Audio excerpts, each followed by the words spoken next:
Leaves me with this last point I want to make. I have Really? called The last point? for this video. There's never a last point. There's never a last point. The charge port door on this car is awesome. It looks great when it opens. The problem is if you get out of your car and then you push the charge port door, which is kind of the protocol. First you get out, then you plug in. So you got the charger in your hand, and then you go to push the charge port door, and the damn thing just doesn't open. Can you open the charge port before you... You can. There's a button. There's two different ways to do it from within inside the cabin. So maybe that's the right way to go. To me, no. Yes, but no. Guess what? If I'm outside the car, make the charge port work. Maybe it's an adjustment, but I've read a lot on Lucid Owners Forum that people are frustrated with that. All right, I find that to be so simple. You know you're getting out of the car. If there's a button, push the button and go grab the charger. And that's what that's what Lucid is telling us to do. So that's not acceptable. Nitpicky. It's not nitpicky. No, it's not nitpicky because you want to be able to open the charge port from outside the car. Why? When the button's right here. Because somewhere. When I get... All right, let's just... Who do you work for, Lucid?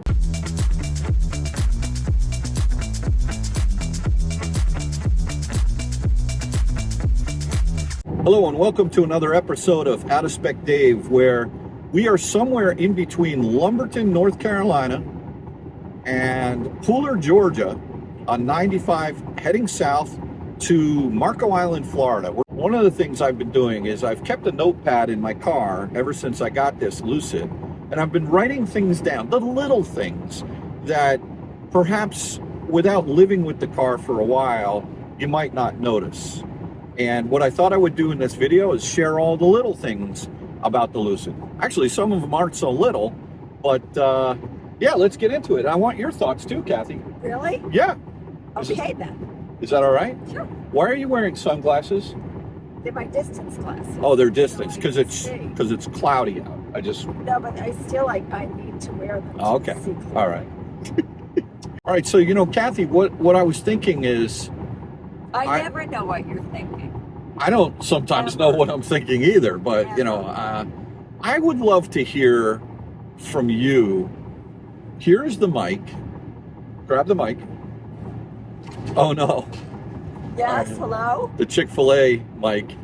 I want to hear from you just whatever your thoughts are about the car. Intangibles, Yeah. What you like, what you don't like, before I get into the little things. Yeah, because you're going to be very nitpicky, I'm sure. Yeah, maybe. All right, so what I think initially, I happen to love the styling.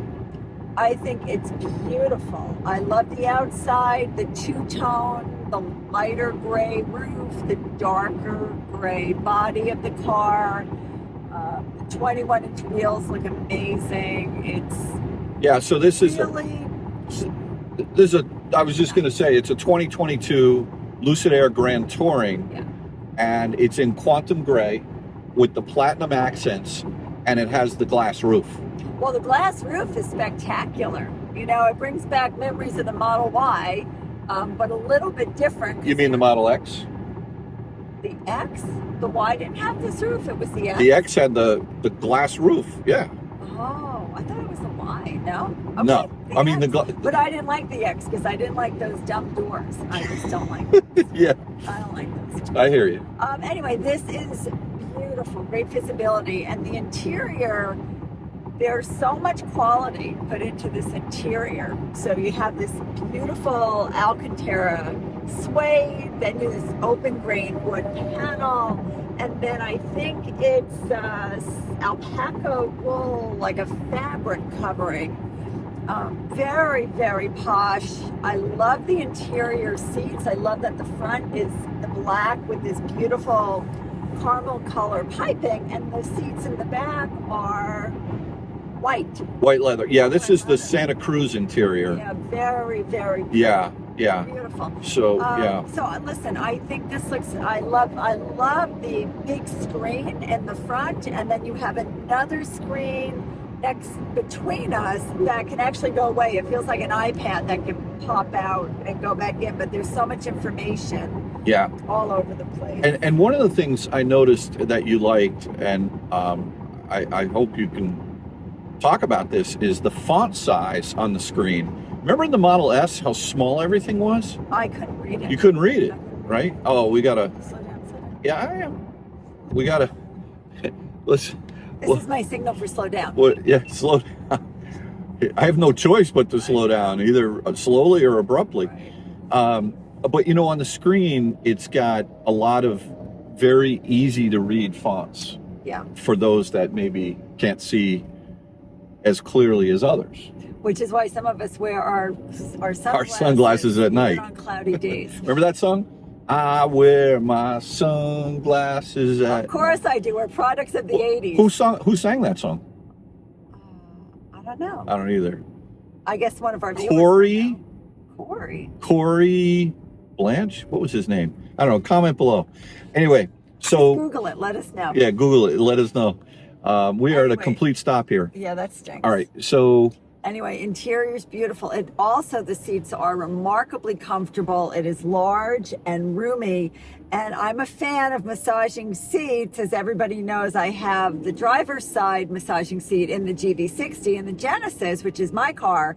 Only I am feeling really, really good on this long road trip because this seat has how many different settings? The driver and passenger massaging seats. Yeah. And we like them all except for one. One just buzzes a little too fast. Yeah. But some you know what? That's the electric chair mode. Oh, so you know when you're tired at night and you're using the autonomous driving, you got to put the seat in because it buzzes you to death. It keeps you awake.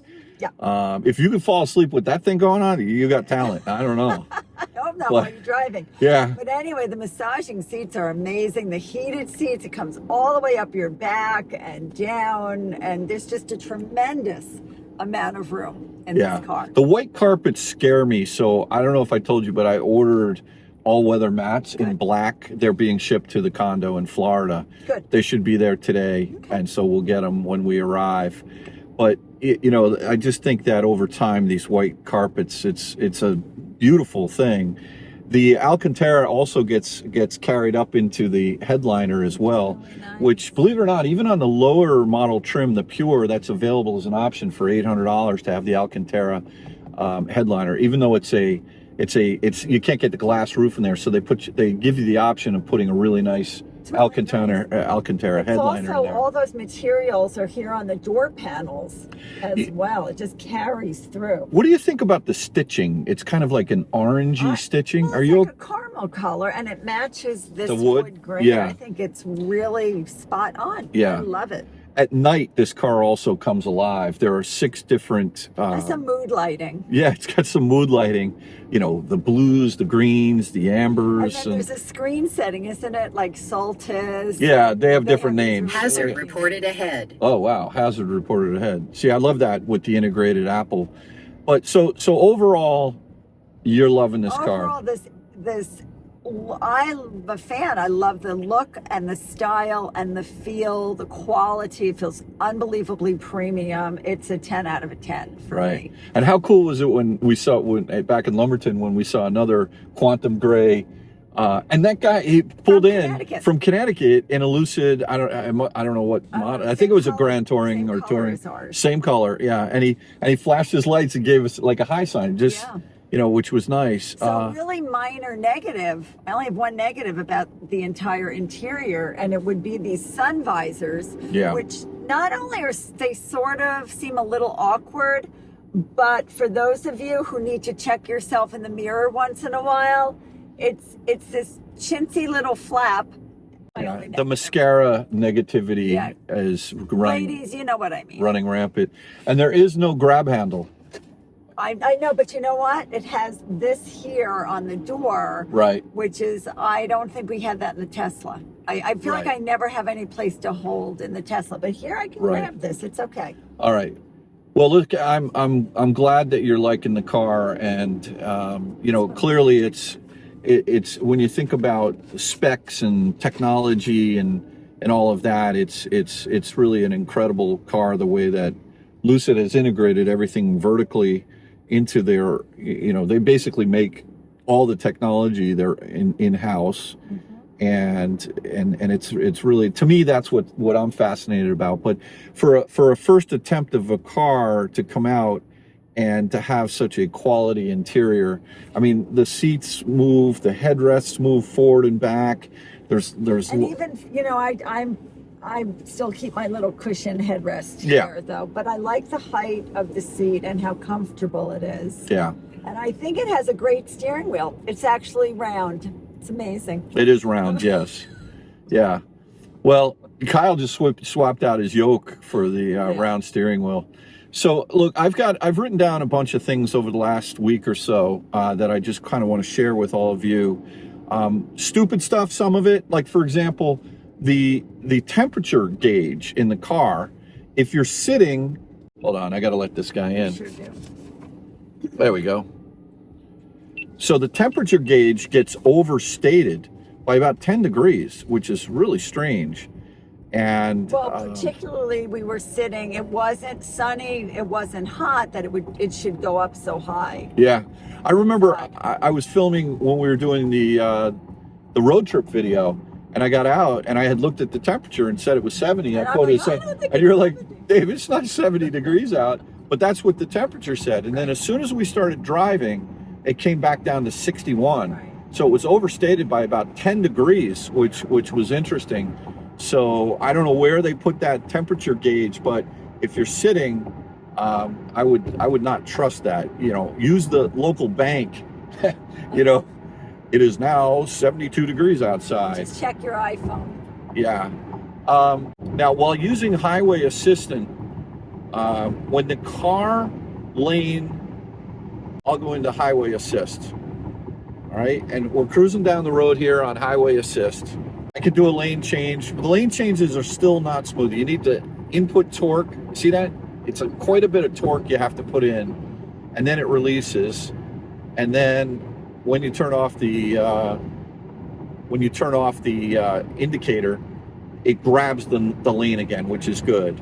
I don't mind that. I know that there's an evolution of the software where they're going to be supporting lane changes. That's just a matter of time. But this current evolution, what it does is I think it needs a little bit of soft touch refinement. But the real issue is that if you're on highway assist, you're cruising down the road, and for whatever reason, oh, there's Buc-ee's. Are we stopping? Oh, well, maybe we'll stop on the way back. I think we have to. Yeah, I think we just had lunch. All right, let's wave to Buc-ee. If we knew it was that close, we should have planned that. I kind of knew it. I kind of knew it. And they, Buc-ee's. you know, they don't really have CCS charging there. They've got a great Tesla supercharger station right there. Tons of them. There.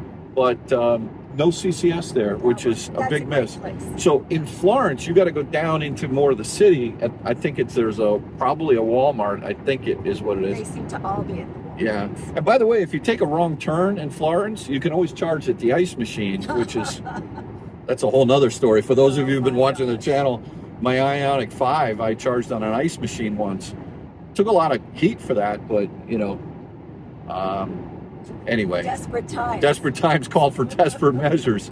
So, yeah, so what happens is on sharp turns in this car tracks extremely well from a lane centering standpoint with the ADAS. But when you get into pretty sharp turns, the car sometimes just gives up. And when it gives up, it will say, take control now in bright red letters. And it really does give you a very good sort of scare that you better grab the wheel.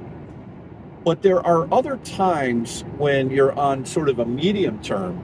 And remember, I was showing this little steering wheel that's lit up. When that steering wheel loses its sort of, the light goes off on the steering wheel in there. What that means is the car is no longer doing lane centering. And it does not, to the best of my knowledge, there's no beep, there's no indicator. So you're supposed to keep your hands on the wheel at all times. But sometimes, you know, you're fiddling around, you gotta eat a French fry, and your hands come off the wheel. Well, if you're going on a curve just like we're doing right here, and you lose lane centering, that could give you a rude awakening. So I would be very careful, making sure, yes, you keep your hands always on the wheel, but also watching that little indicator.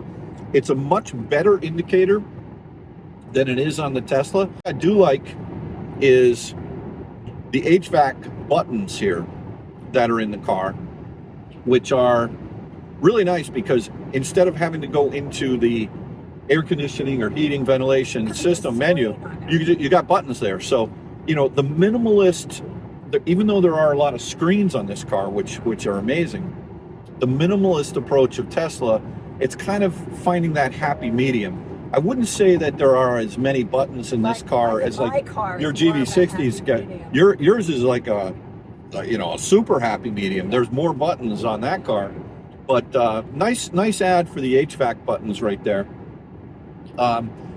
When charging, let's not talk about reliability of the chargers or anything like that, or the speeds of the charging, because it's not been great on this road trip that we're doing.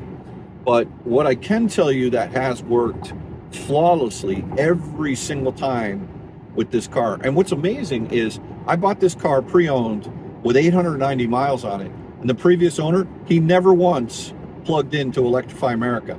All the charging, all of it, was done, probably 2 full charges, was done at level 2 at home. And so, anyway, plug and charge works every single time.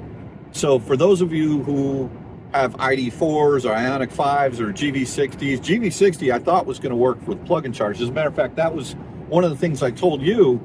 Oh, it'll be great. You'll just plug in and it doesn't work. It's like for Europe, but not for here. Right. Well, this car works every single time. You don't have to pull up an app. You don't have to swipe right. And that's been encouraging. Yeah, no, that's been good. And so the integration between Lucid and Electrify America and the billing and making sure that everything gets billed to the 3-year free charging plan has been great.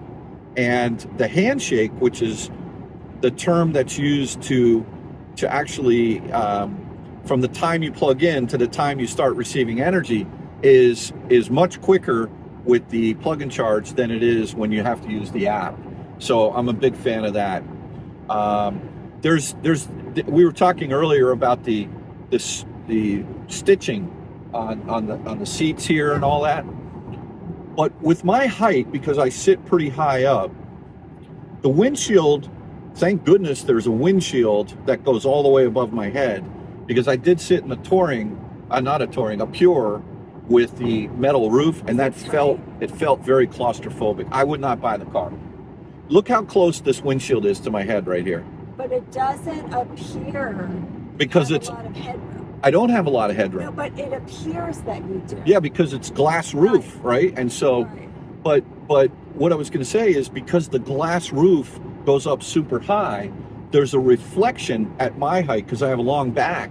There's a reflection in the windshield of the stitching that's on the dash, and it kind of drives me a little nuts. In addition, back in the day when I had the Model X, there used to be, remember that song by Foreigner, Double Vision? Of course. Right? You gotta love that song.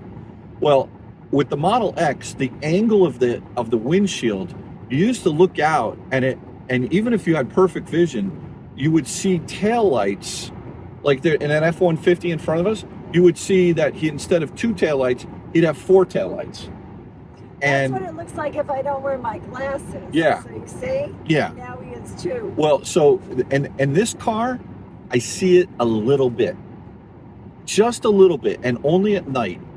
And I don't know if anyone else has noticed this, but there is a, I don't know if it's the glass and the angle of the glass. I don't have it from this angle here. Well, but at night, you take note and see it. We left at 3 in the morning. It was. You were asleep. That's not true. I stayed awake for a while. All right, I get it. I didn't see it over here. All right. There's been a lot of complaints about the fact that the wireless phone charger in this car it doesn't work, or your phone doesn't fit in there. I have a Apple iPhone 14 Pro Max, which actually, if with a case on the top, like a mag, what do they call it? Mag case. It's a clear bumper case. And what I find is that you have to push it down into the little slot. There are two slots, but only the left one is wireless. And if you push it down too far, it doesn't charge. But if you push it down just a little bit, it charges. What I would say is that you just have to find the sweet spot. You got to find the sweet spot. But Lucid should probably fine tune that a little bit. I think they could rework that. So minor. I don't think No, but you know what? It's so like, imagine if you put your phone in there and you think you're charging, and all of a sudden your phone battery runs out because you think you're charging, but you're not. You shouldn't assume. Well, that's true, but a lot of people do, including me. Well, I think in my car, don't I have automatic charging on my car?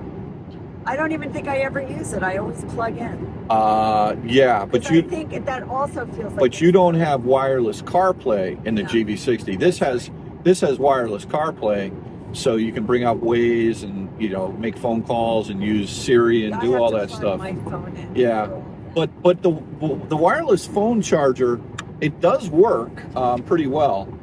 Now, let's talk about range and efficiency. Look, this car, one of the main reasons I wanted to buy this car, and it is a gorgeous, high-end, luxury, classy car. You may not like the look of it, but it's an eye catcher. It looks bigger to me in pictures than it does in reality. And keep in mind that this car is 2 inches shorter than a Model S and 2 inches narrower. But there's something about the design that makes it look bigger. I don't know what it is. I think it's bigger. It's not. It feels wider. But it's not. Okay, but it feels like it's longer and wider. And the reason for that is because the cabin is huge. And the reason why is because of the miniaturization of the 900 plus volt and the 800 plus volt architecture in this car, that they were able to design the cabin to be bigger. I mean, the leg room that we have is phenomenal. And the back seat, way more room in this car than there is in the S. But the thing is that there's this thing called coefficient of drag. When they put cars in those wind tunnels and they design them, oftentimes you end up designing something that looks really ugly. There are two cars that have the lowest coefficient of drag. They're tied. It's this car and the Mercedes EQS. And they both have the lowest coefficient of drag, I believe, of any production mass marketed vehicle on the market. And I think it's 0.2, but I'm not really exactly sure. But it's super, super slippery car. And so, but what I'm finding is that at highway speeds, even though this car is rated at 516 miles with 19-inch wheels. Now I'm running the 21s. I've got a set of 19s that I'm going to be picking up on the way back from Florida. I'm buying them from a gentleman in Greensboro, North Carolina. But because I want to run the 19s on this car, because my whole purpose for this car is get the most range that you can. Right. And one of the problems with these 21s is this is a very heavy car. You got two 65s in the rear, two 45s in the front, staggered, but there's a 35 sidewall, and a lot of people, especially in the Northeast, are blowing them out, bending rims, and then getting stranded because there's no spare in this car. No, and our roads are so beat up. Yeah, our roads are horrendous, right? So I do have a modern spare tire on order. Kyle's going to be sending that down to Florida, so I'll have that for the way back from Florida. But the range and efficiency, the range is very good, but it's not like you're getting 450 miles at the speeds that we're going to get down to Florida here. Plus it's windy. Plus I have the 21s. This car, driving it normally, I left the house when we first started on the road trip the other day, and we're on that trip now, but we left with 100%. The other day was today. It was the same day. It felt like the other day. It was 3 a.m. But Like what other day? but we left with 100% state of charge.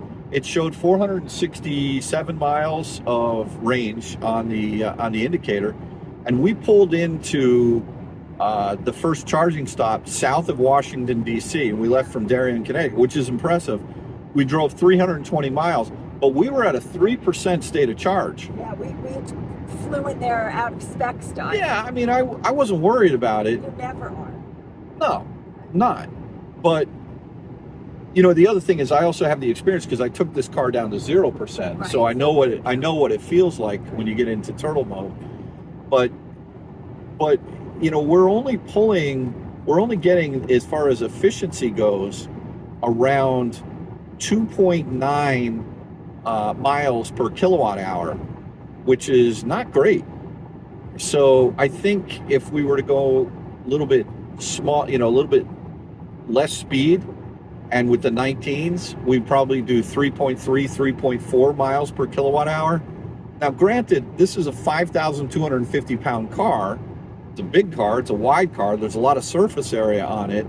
And I know that everyone talks about this car having super efficiency, the lowest coefficient of drag, 900 volt system for faster charging, and everything is miniaturized in the bigger cabin. But you know what I think Lucid's done? They've just jammed more batteries into this car. Think about it.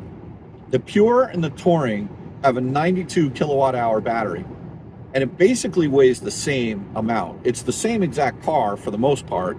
It probably weighs 400 pounds less than this car. And it has 20 kilowatt hours less battery. And we just went from 100% down to 3% with the 112 kilowatt hour battery, and we only did 320 miles of range. And it wasn't even cold. So I don't know, like I'm sort of, maybe disappointed isn't the right term, but everybody's talking, oh, isn't that the car that gets 500 miles of range? Well, yeah, if you drive it like, you know, really slowly on a downhill. Maybe the 19. Well, the 19s will help, yeah, and I'm looking forward to that. And I also think they're going to help with the noise, because this is not, it's not a super quiet car. There's a lot of road noise from these tires, and I'm not necessarily blaming Lucid on that, but found there's is it the concrete they were especially loud on? And I think that's for any car, for any tire, but concrete.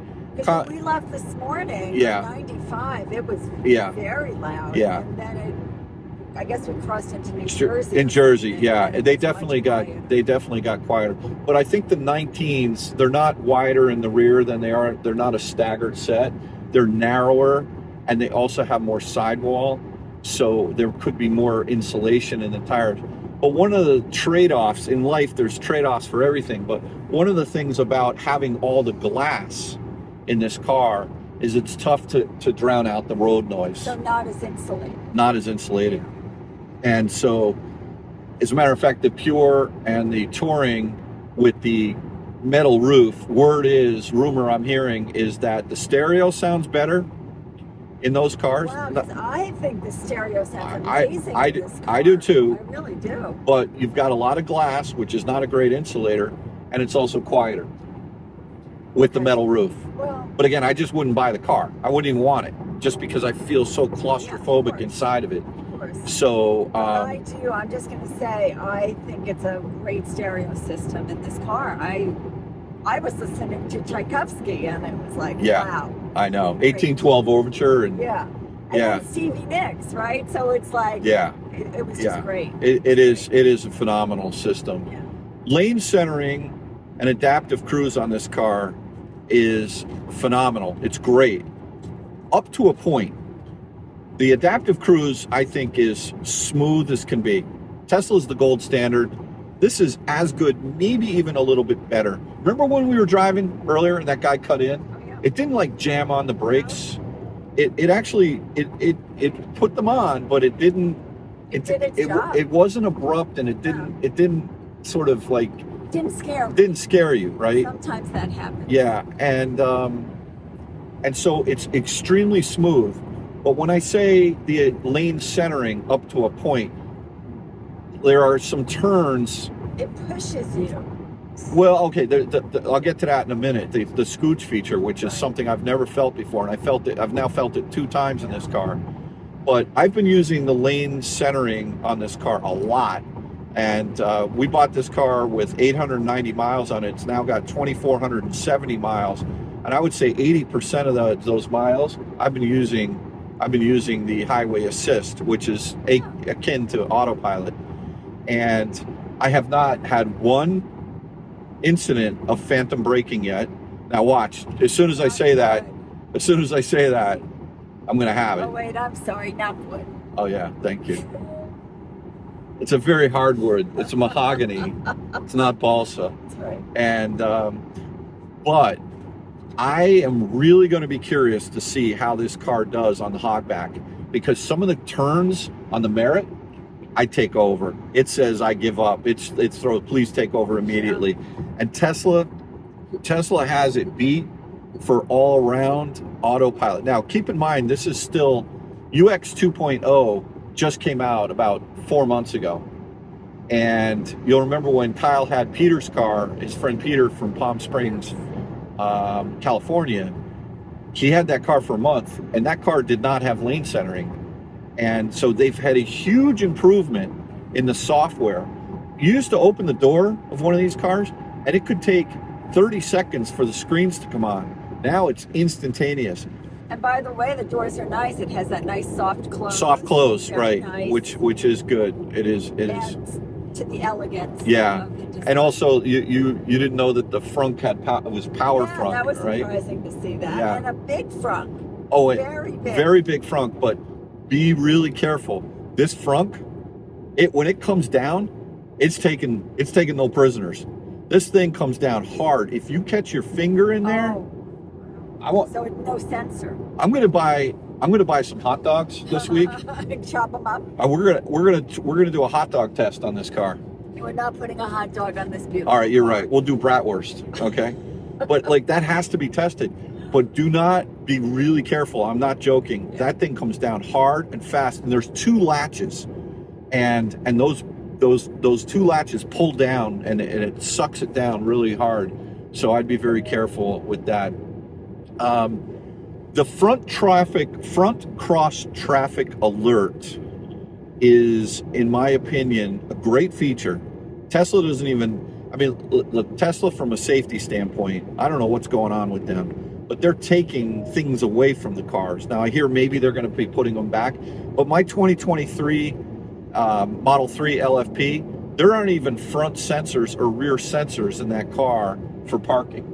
Okay. They took them out. They were in 2022. Wow. So if you pull into the garage in the Model 3, it won't beep at it won't beep at you. We're going to have to do, problem. I was talking to Peter DeVito about this. We're going to put tennis balls. Your mother used to do right. that. You put a string with a tennis ball on it. Or I will definitely hit the shells in the front. So be careful. But so I need those beepings. So, but like Tesla, simple thing.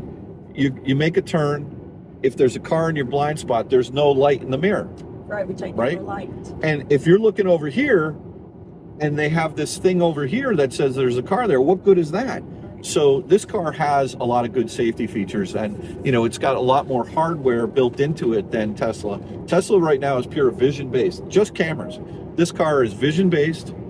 It also is it also has LiDAR and radar and sonar and some other kinds of R's, and also vision based as well. Take control now. Look at that. The other thing it has is... Well, wait a minute. That was interesting because your hand is on the wheel. I know, but I wasn't providing torque. I was just... Maybe it was the eye contact thing. So the eye contact thing, I will tell you about that. That is a good feature. Right behind where the speedometer reads, there is a camera, and it checks your eyes. And if you're looking away, it tells you you're going to... I think that's what just happened. You have to take over. The other thing is, you know, when I sort of not pay attention in the Tesla and it throws me in autopilot jail? Yep. This car will turn off the highway assist, but all you have to do is hold down the button. Which button? This highway assist button right here in the lower left-hand corner of the steering wheel, and it will re-engage. You don't have to stop, put it in park, get out. So the car won't stop. It throws you, it warns you, but it doesn't. Someone is really asleep at the wheel. We're gonna have to test that. I believe the car will shut down, put its hazards on. No, it will. But the thing is that if you get thrown in autopilot jail, you got to stop the car, and then when you turn it on the next time you get in there. And if you keep doing that too much, then there's a limit. I think it's like 4 or 5 times, and then they won't let you get FSD, even if you paid for it, right, which is kind of crazy. But this car seems to be, interestingly enough, a little more lenient than Tesla when it comes to re-engaging highway assist, aka autopilot. But back to the front cross traffic alert. It's a great feature. You have it in your car, in the GV60, and the back. Yeah. But what happens is, in this car, if you come to a T street, and let's say there's a bunch, there's a stop sign, 3 stop signs, and there's a car that's starting to come towards you, but yet he kind of gives you the indication, like the verbal, that it's okay to go. So you start taking off, but let's say he's rolling, but there's this sort of, you're not sure. There's sort of this contract between you and him, eye contact, and you're going to go, and he's not, and he's going to slowly let you go, and you're going to accelerate. This car will slam on the brakes to prevent an accident. Better safe than sorry. But I think it's too aggressive. I think they need to refine that a little bit. Yeah. They can't tell what you are having eye contact with another driver. Yeah. So they're just erring on the side of caution. Yeah, they are, but sometimes when you're too cautious, like let's talk about skiing, right? You got to put your shin into the tongue of the boot, otherwise you lose the whole control of the front of the ski. You've got to be aggressive on a tough hill. So, similar here, when you're ready to go, you're ready to go. And what's not good is that the car will actually brake. And I had it happen to me when I first picked up the car in Wilmington, and I was pulling out of this weird parking lot where we had, of course, Starbucks with Kyle, of course, and Anna, and this car came at me, but I was going, and I had the right of way, and the guy knew that, yeah, and the car slammed on the brakes, and it confused him, and it was like, he looked at me like, what's wrong with you? Right. So that was kind of an interesting thing. Go ahead. Sorry. No, go ahead. This is why I rarely use all the technology in a car. This is why I drive a car, and I rarely use all this assistance. And I know with this car there's so much, and I haven't even driven it yet. I know. Because I have to learn now all the buttons and screens, right, which I will do over this vacation. But in general, I drive a car. I don't let the car drive me. That's fine, but like I find for this trip, the highway assist, just cruising down the road, it's just so much less taxing on my brain. Always going back and forth. And I'm a big fan of highway assist or autopilot in Tesla. Even the enhanced autopilot with the lane changes, that's great. The whole FSD thing, I think it's for the birds. I think it's dangerous. At this point, well, maybe down the road it'll catch up. Just a couple of other small points that I want to make. The charge port door on this car is awesome. It looks great when it opens. The problem is if you get out of your car and then you push the charge port door, which is kind of the protocol. First you get out, then you plug in. So you got the charger in your hand, and then you go to push the charge port door, and the damn thing just doesn't open. Can you open the charge port before you? You can. There's a button. There's 2 different ways to do it from within inside the cabin. So maybe that's the right way to go. To me, no. Yes, but no. Guess what? If I'm outside the car, make the charge port work. Maybe it's an adjustment, but I've read a lot on Lucid Owners Forum that people are frustrated with that. All right, I find that to be so simple. You're getting out of the car. If there's a button, push the button and go grab the charger. And that's what Lucid is telling us to do. So that's not acceptable. Nitpicky. It's not nitpicky. No, it's not nitpicky because you want to be able to open the charge port from outside the car. Why? When the button's right here. Because when I get, all right, let's just, who do you work for, Lucid? No, I'm just saying. To me, that's like a think ahead motion. You get out of the car, push the button, go charge your car. Right. So if you forget, then you got to go back in the car, and it's a pain. Everything's like sort of memory. Here's the thing. They have it so it works. You're so spoiled. I'm not spoiled. Stupid. They have designed it so that you can push it in a certain spot. The problem is it takes so much pressure. It hurts my thumb sometimes, and half the time it doesn't work. Look at this donk over here. You see that donk? This is in North Carolina. That Denali, the thing was up like this. The point is, they didn't just make that the only charge point opener. They said, hey, we've got this button for you. So I think they've solved the problem. Okay. All right. Let's agree to disagree. Now, a couple of other things.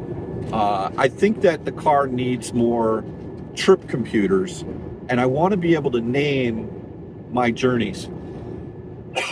So, for example, with Tesla, I can name a journey Connecticut to Florida, and then Florida to Connecticut. Here, it's only trip A and trip B. The problem is, well, there's three. There's one which is, what are your statistics since the last time you charged? Then there's trip A, and then there's trip B. What I'm doing with trip B is I'm keeping trip B the entire life of the car, because I want to see what the mileage is and the consumption is for the entire life of the car. So I only have one trip computer, which is trip A. I'd like to have at least two more trip computers, and I want to be able to name them something. I can support that. Okay. That sounds reasonable. Thank you. Yeah. And then what about like with the Tesla? You use this Teslafy app, which helps you sort of document all your journeys. So maybe there needs to be a Lucid app. So Teslafy is a third party. There's a couple of different ones that you can authorize so they can actually take the data from your car. Can they do it for this car? No.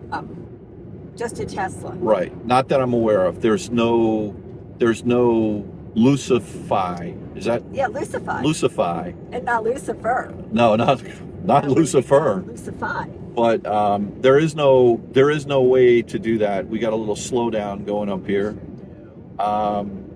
Yeah, but that would be nice. But and right now the other thing is I got to call Lucid, their customer service, because right now plug and charge is working, but I'm not getting any emails about the history of the charging, which I want to get. I want to get all the data. And that's part of their service. And I want to be able to log into the Electrify America app and see every single charging session. 12 hours in the car and 12 more to go. Well, yeah. But wait, I'm having the best time ever. Aren't you coming back with me? No. Why? You know why. Oh, yeah, you're flying. All right.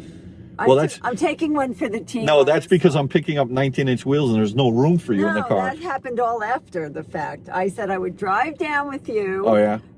To get a feel for the Lucid. Right. But I was flying back home. Hey, is that a Winnebago Revel? I don't know. What is that Looks thing? like what Kyle has. Is that what he has? Road Trek. That's a dually. That thing's pretty sweet. All right. So what I wanted to say, though, after being rudely interrupted by you. I apologize for my interjections. Thank you. Every single time that I have spoken with the people at Lucid, I must say that they have been really helpful and super professional and super knowledgeable. In fact, the guy that I called, look at these cops going by here. Must have been just a recent accident right up here. Hope everybody's all right. You want to shut that off? No, I want to keep it on. The guy that, I forget his name, but I wrote an email to his manager. The guy that trained me on how to set up the whole car, he was awesome. Oh, that's good. He was so good, and he was so passionate about what he was doing, and it was great. And then I've called in a couple of times since then, and the people that I've gotten have been super helpful. And if they couldn't answer my question, they would call me back, or they would stay with me on the phone. And I was having an issue the other day. I was having an issue the other day where I lost cell connectivity for some reason. and they showed me how to do a soft reboot, and I read on Lucid Owners Forum how to do that. Good. But there's like this, there's one way that you're not supposed to do it, and it's called the no-no, I think. It's called the no-no. Wow. And they don't want you doing that because you might get stranded.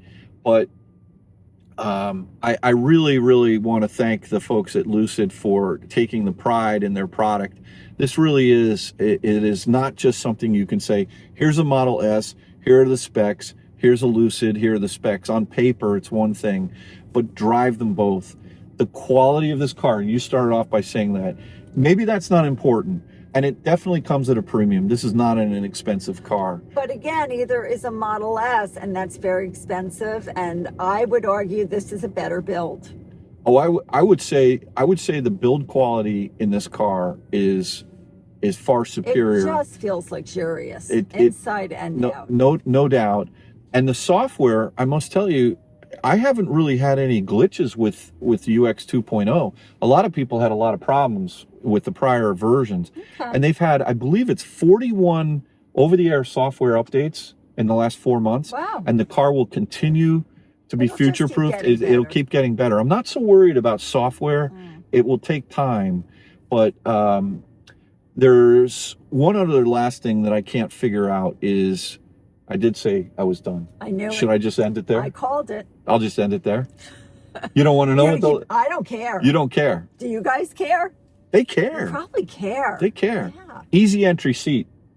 Oh, that's a big deal. Okay, I give you can't. that. I can't figure that out. See? Yeah, I named the car LeSabre because everybody's saying, "Oh, Dave, you bought a Buick." So I said, That's "I'm funny. so I'm going to troll my own car," and I Oh, named it that's funny. LeSabre. So like LeSabre is the I name didn't of even the. know that. is the- 12 hours in the car. Didn't even know that. Yeah, Didn't know no, it had a but name. there's no place to name your car. Oh, maybe that's why I didn't know How it. come we need a Lucid? Lucid. We come need a place on. to name the car. And with that, we'll end this video. If you stuck with us this far, this long, wow. Sorry. Wow. Oh my goodness. Anyway, those are the little things. Next video will be the big things. Have a good one. Thanks again for watching another episode of Aspect Dave, and we will catch you on the next one. Take care. Bye-bye.